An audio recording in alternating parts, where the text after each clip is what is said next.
So I just got this thing in the mail the other day, and it has these blue lights that go around it that attract the mosquitoes and bugs. And then it has a little fan that very gently just sucks them down into this little cage, where it dries them out and it mostly kills them after a little bit. Let's see how well it works. So I left it running for one night.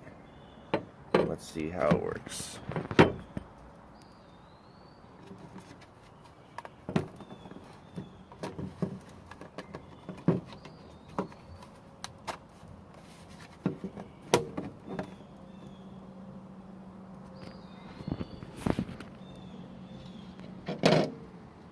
Yeah, there's some moss in there.